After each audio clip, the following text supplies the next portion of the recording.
I definitely miss this. You know, just having an everyday motorcycle that's very capable of carrying things. I took that for granted with with my GSA, and I quickly sold it. I should have just kept it for a little bit more, I guess, and then saved up.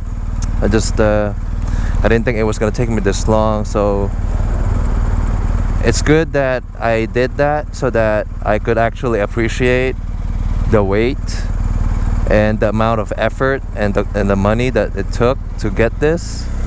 I guess, you know, because you get something so quickly sometimes that you just forget that, you know, how much it took you to get there. And the appreciation, I guess, it's about the journey, I guess, than the destination. So all right.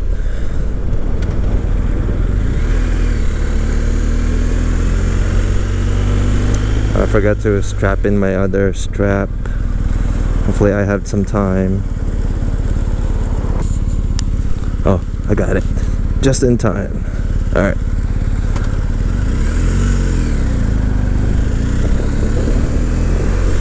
So the suspension settings on this is a little bit a little bit different. It's an auto. There's an auto function. Instead of you know, 2-rider, 1-rider luggage and all that, it's just low and max, I think, in auto. So the auto kind of adjusts, the computer reads your weight or whatever you're carrying and adjusts accordingly. So you can override it by choosing the max or low options. That's okay, I guess. Not a big deal.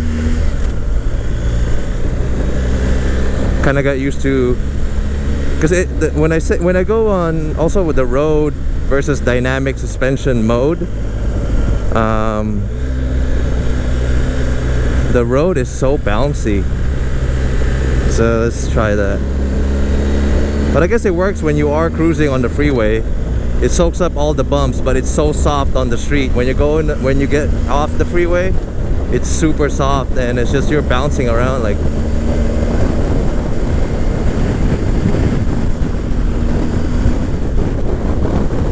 Yeah, you're bouncing around, but it soaks up the bumps really nicely, like an SUV.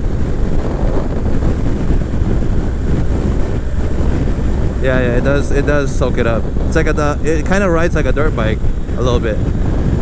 Yeah, on road modes. It's just kind of weird. The suspension is just so plush, so it's very comfortable. But I find myself riding mostly on dynamic right now, most of the time, suspension wise, and I'm switching it to road. I had to switch it. I have to think about it if I really want to. I don't used to use dynamic mode on my older GSA, but for some reason on this one it's really nicely, I don't know, it's nicely programmed. And I did put the coating plug from under the seat already on there, so you see Dynamic Pro on there. Earlier it just says Dynamic, so it has Enduro Pro and Dynamic Pro and stuff like that. So I did that. The traffic is here now, so yeah, it's been pretty good. So it's riding really, really nice. I gotta find the settings that I like, you know, kind of mix and match, and find a good balance. But so far I like dynamic on both the suspension and the engine settings. It's just how I like riding right now. So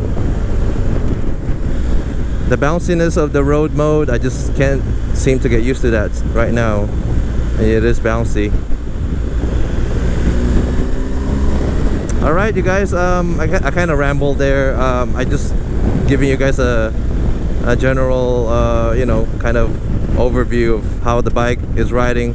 This is literally still on the same day that I got the bike, so I gotta ride it some more, give you guys more insight, more input if you guys care to know. But there's not much really that I'm gonna be discovering, since it's the same exact, mostly the same bike as the 1200 GSA. So if you already have the 1200 GSA, the liquid cooled, you're not really